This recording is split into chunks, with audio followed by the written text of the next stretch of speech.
कहानी की शुरुआत होती है साल 1985 से। मेन राज्य के एक छोटे से किनारे पर स्थित लाइट हाउस के रखवाले टॉम करी से एक रात एक भयानक तूफान आता है।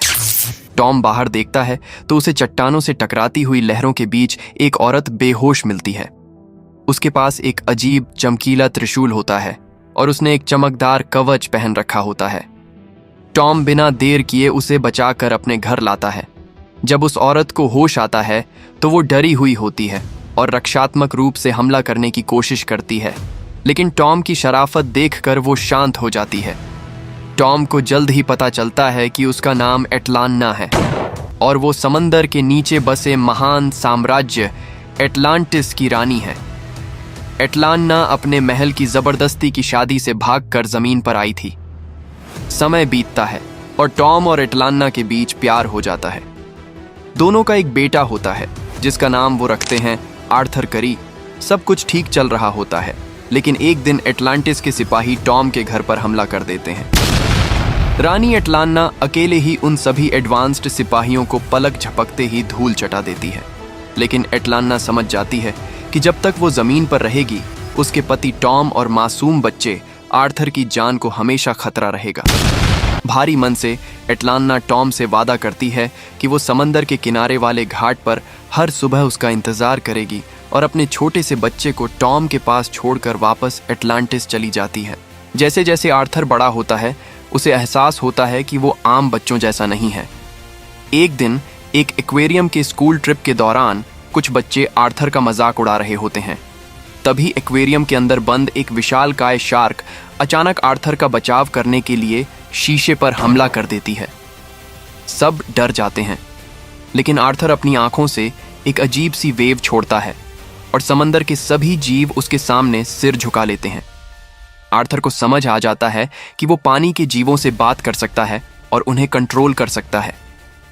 इसी बीच रानी एटलान्ना का सबसे भरोसामंद सलाहकार न्यूडियस वल्को चुपके से आर्थर को समंदर की गहराइयों में लड़ने की कला, एटलांटिस का इतिहास और अपनी ताकतों का इस्तेमाल करना सिखाता है। वल्को ही आर्थर को बताता है कि उसकी मां को एटलांटिस वापस लौटने पर क्या सजा मिली थी। उसे एक खतरनाक जगह एद ट्रेंच में फेंक दिया गया था जहां से कोई वापस नहीं आता। ये सुनकर आर्थर का दिल टूट जाता है और वो एटलांटिस की दुनिया से नफरत करने लगता है। अब कहानी कट होती है वर्तमान समय में। समुद्र के बीचों बीच समुद्री लुटेरों का एक खतरनाक गिरोह एक रूसी परमाणु पनडुब्बी पर कब्जा कर लेता है।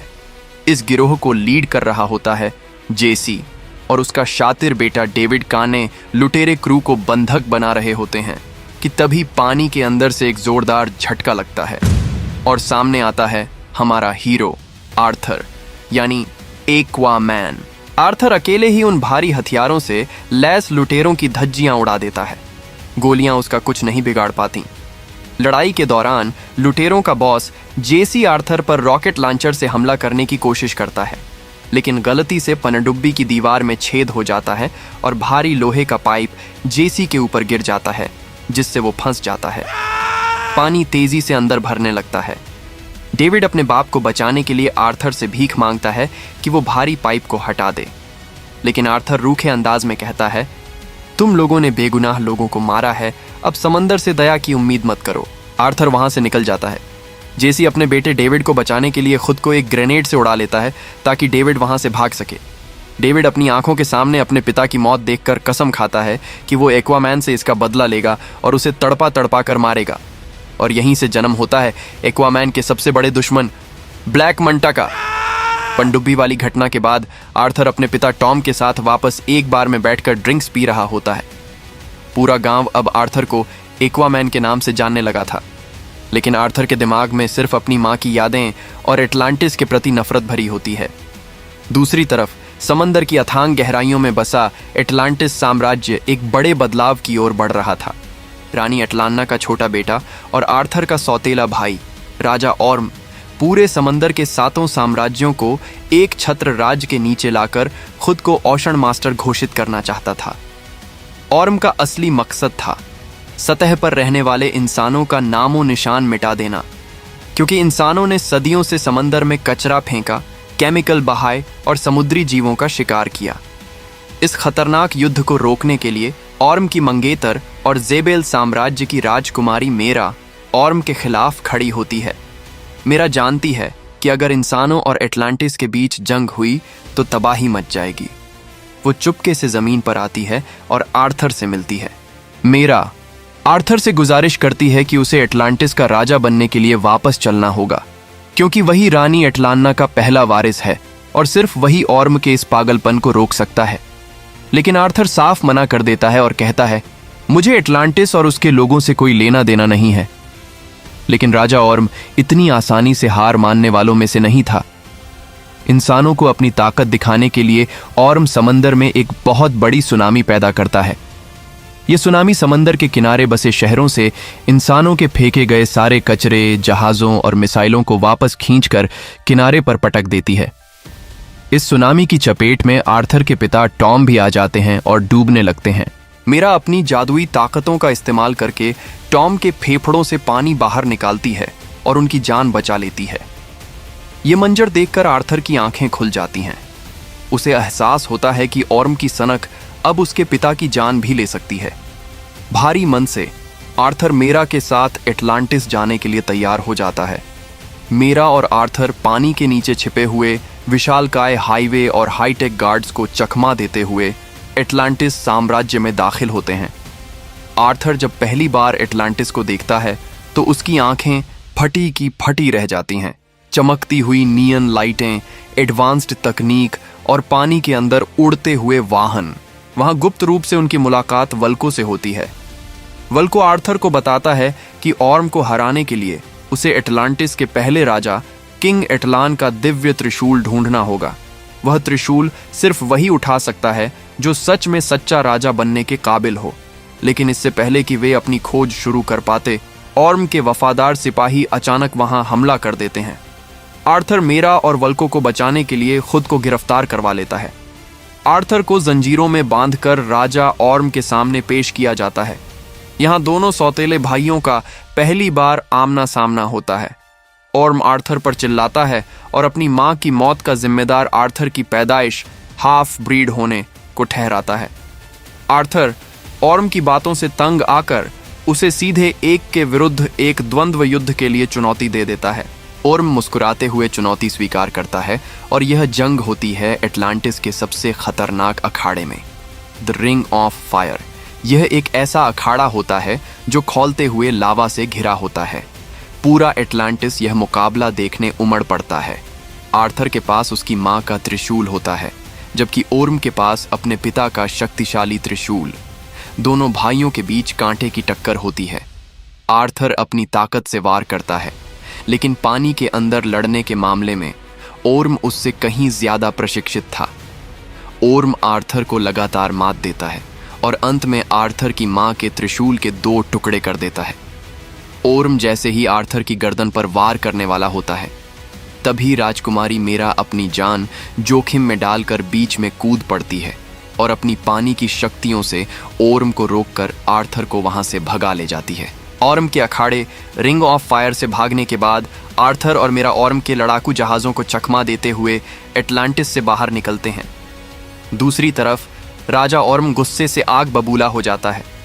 वो जानता था कि आर्थर जब तक जिंदा है उसकी गद्दी खतरे में है, इसलिए ऑर्म चुपके से समुद्री डाकू डेविड काने से संपर्क करता है।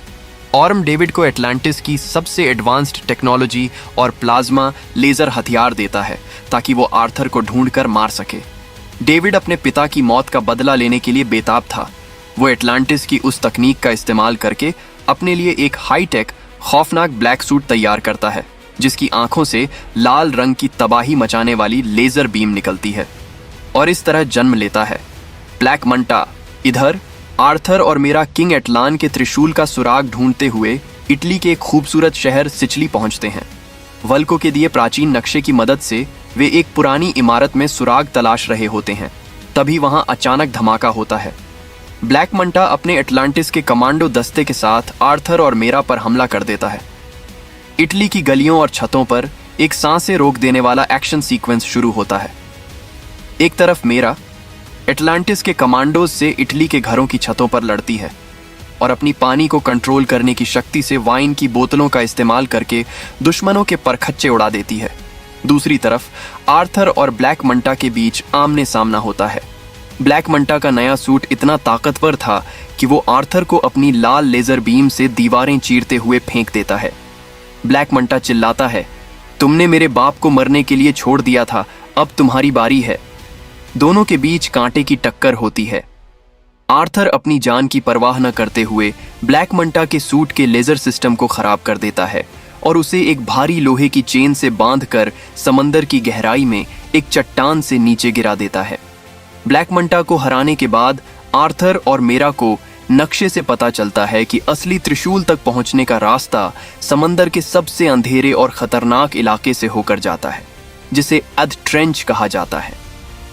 रात के अंधेरे में आर्थर और मेरा एक छोटी सी बोट पर दी ट्रेंच के इलाके में पहुंचते हैं। मौसम बेहद खराब होता है। चारों तरफ भयंकर तूफान और बिजली कड़क रही होती है। तभी पानी के नीचे से अजीब और खौफनाक आवाजें आने लगती हैं। द ट्रेंच के राक्षस, जो कभी एटलांटिस के इंसान हुआ करते थे, लेकिन सदियों से अंधेरे में रहने की वजह से खूंखार जंगली जानवरों में बदल चुके थे, हजारों की संख्या में उनकी नाव पर हमला कर देते हैं। वे जानवर रोशनी से नफरत करते थे। आर्थर और मेरा नाव में आग जलाकर उनसे बचने की कोशिश करते हैं, लेकिन राक्षसों की गिनती इतनी ज्यादा थी कि वे पूरी बोट को समंदर की गहराइयों में खींच लेते हैं। आर्थर और मेरा हाथ में जलती हुई मशाल लेकर गहरे काले पानी में नीचे डूबने लगते हैं। चारों तरफ लाल रोशनी में तैरते हुए हजारों खौफनाक मॉन्स्टर्स का नजारा रोंगटे खड़े कर देने वाला होता है। राक्षसों के हमले से बचते हुए आर्थर और मेरा पानी के नीचे एक छिपे हुए प्रकाश चक्र के अंदर खींचे चले जाते हैं। जब वे उस चक्र के पार पहुंचते हैं तो वे हैरान रह जाते हैं। वे समंदर के नीचे एक ऐसी दुनिया में थे जो धरती के केंद्र में बसी थी, एक छिपी हुई नई दुनिया जहां एक खूबसूरत टापू था और रोशनी बिखरी हुई थी। और वहीं उस अनजान टापू पर आर्थर के सामने एक ऐसी औरत आती है जिसे उसने 20 सालों से नहीं देखा था। वो कोई और नहीं बल्कि उसकी माँ रानी एटलान्ना थी। रानी एटलान्ना जिंदा थी। वो ट्रेंच के राक्षसों की बलि चढ़ने से बच गई थी और सालों से इस छिपी हुई दुनिया में फंसी हुई थी। माँ और बेटे का यह मिलन बेहद भावुक कर देने वाला होता है। रानी एटलान्ना आर्थर को गले लगाती है और कहती है कि वो सच में दोनों दुनियाओं को जोड़ने वाला सच्चा राजा बनने के लायक है। माँ से मिलने के बाद रानी एटलान्ना आर्थर को बताती है कि किंग एटलान का दिव्य त्रिशूल यहीं एक झरने के पीछे छिपी हुई गुफा में है। लेकिन उस त्रिशूल की रक्षा कर रहा है समंदर का सबसे प्राचीन और विशालकाय राक्षस द काराथेन। आज तक जिसने भी उस त्रिशूल को छूने की कोशिश की, काराथेन ने उसे जिंदा चबा लिया। आर्थर बिना डरे गुफा के अंदर जाता है। अचानक अंधेरे से काराथेन का भयंकर और गॉडजिला से भी विशाल रूप बाहर आता है। काराथेन अपनी गूंजती हुई आवाज में आर्थर पर चिल्लाता है, एक आधे इंसान नीच की हिम्मत कैसे हुई महान राजा एटलान के मंदिर में कदम रखने की। काराथेन आर्थर पर जानलेवा हमला करता है। आर्थर अपनी शक्तियों से खुद को बचाता है और काराथेन से लड़ने की जगह उनसे बात करना शुरू करता है। आर्थर कहता है, हाँ, मैं आधा इंसान हूं और मुझे पता है कि मैं इस लायक नहीं हूं, लेकिन अगर मैं यह त्रिशूल नहीं ले गया तो मेरा भाई दोनों दुनियाओं को तबाह कर देगा। मुझे राजा बनने के लिए यह नहीं चाहिए, मुझे अपनी दुनिया और उन लोगों को बचाने के लिए यह चाहिए जिनसे मैं प्यार करता हूं। काराथेन हैरान रह जाता है। सदियों में आर्थर पहला ऐसा योद्धा था जो समंदर के जीवों की भाषा बोल सकता था और उनकी बात समझ सकता था, ठीक किंग एटलान की तरह। काराथेन समझ जाता है कि यही आर्थर करी ही सच्चा और अकेला वारिस है। वो पीछे हट जाता है और आर्थर को आगे जाने का रास्ता देता है। आर्थर आगे बढ़ता है और किंग एटलान के कंकाल के हाथों में चमकते हुए सुनहरे त्रिशूल को थाम लेता है। जैसे ही आर्थर उस त्रिशूल को खींचकर बाहर निकालता है, एक बहुत बड़ा सुनहरी रोशनी का धमाका होता है। गुफा के बाहर इंतजार कर रही मेरा और रानी एटलान्ना देखती हैं कि झरने के पीछे से एक दिव्य अवतार बाहर निकल रहा है। आर्थर ने अपने शरीर पर क्लासिक हरा और सुनहरा कमिक एक्यूरेट एक्वामैन सूट पहना हुआ था और उसके हाथ में पौराणिक त्रिशूल चमक रहा था। अब आर्थर सिर्फ आर्थर करी नहीं था, वो बन चुका था समंदर का असली सम्राट एक्वामैन। दूसरी तरफ समंदर के ऊपर और नीचे तबाही का मंजर था। राजा ऑर्म ने ब्रेकर्स के केकड़ा-नुमा योद्धाओं पर हमला बोल दिया था ताकि वो उन्हें जबरदस्ती अपनी सेना में शामिल कर सके और खुद को ओशन मास्टर घोषित कर सके। हजारों laser gun, hi tech submarine, shark पर सवार सिपाही और विशालकाय केकड़ों के बीच समंदर का सबसे बड़ा युद्ध छिड़ चुका था। ऑर्म जीत के बेहद करीब था। तभी समंदर की गहराई से एक भयंकर भूकंप जैसा झटका लगता है।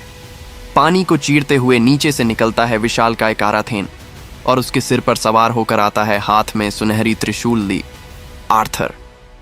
आर्थर के एक इशारे पर समंदर के करोड़ों जीव, खौफनाक ट्रेंच के मॉन्स्टर्स और विशालकाय व्हेल ऑर्म की सेना पर टूट पड़ते हैं। ऑर्म हार मान लेता है और चिल्लाता है, मुझे मार दो। लेकिन आर्थर उसे मारने से मना कर देता है और कहता है कि वो अपने ही भाई की जान नहीं लेगा। तभी भीड़ को चीरते हुए रानी एटलाना सामने आती है। अपने मृत मान ली गई मां को जिंदा देखकर ऑर्म की आंखों में आंसू आ जाते हैं। एटलाना ऑर्म को समझाती है कि दोनों दुनियाओं को तबाही नहीं बल्कि प्यार और शांति की जरूरत है। ऑर्म अपनी गलती मानता है और गार्ड्स उसे शांति से गिरफ्तार करके ले जाते हैं। युद्ध खत्म हो जाता है। पूरे एटलांटिस के लोग राजकुमारी मेरा और वल्क को आर्थर के सामने अपना सिर झुकाते हैं। आर्थर को आधिकारिक तौर पर एटलांटिस का नया राजा चुन लिया जाता है। कहानी के आखिरी सीन में मेन के लाइट हाउस पर सूरज उग रहा होता है। टॉम करी हमेशा की तरह समंदर के किनारे अपने प्यार का इंतजार कर रहा होता है। तभी पानी से रानी एटलाना बाहर आती है। 20 सालों के लंबे इंतजार के बाद दोनों पति पत्नी एक दूसरे को गले लगाते हैं और अंत में आर्थर पानी के अंदर अपनी महान ताकतों के साथ तैरते हुए कहता है, मेरे पिता धरती के रखवाले थे और मेरी माँ समंदर की रानी। मैं दो दुनियाओं का मिलन हूँ। मैं समंदर का रक्षक हूँ। I am Aquaman. और इसी के साथ यह शानदार और ब्लॉकबस्टर मूवी यहीं खत्म होती है। और हाँ दोस्तों, अगर यहाँ तक वीडियो देखी है और आर्थर करी की ये तूफानी कहानी आपको पसंद आई है तो भाई वो लाल वाला सब्सक्राइब बटन खाली नहीं रहना चाहिए। अभी के अभी सब्सक्राइब के बटन पर क्लिक करो और पास वाली घंटी बेल आइकॉन को ऑल पर सेट कर दो ताकि जब भी मैं ऐसी ही धमाकेदार और रोंगटे खड़े कर देने वाली मूवी एक्सप्लेनेशन लाऊं, सबसे पहली खबर आपके पास पहुंचे। आपका एक लाइक और सब्सक्राइब मुझे अगली वीडियो और भी ज्यादा तगड़ी बनाने की पावर देता है। तो देर किस बात की?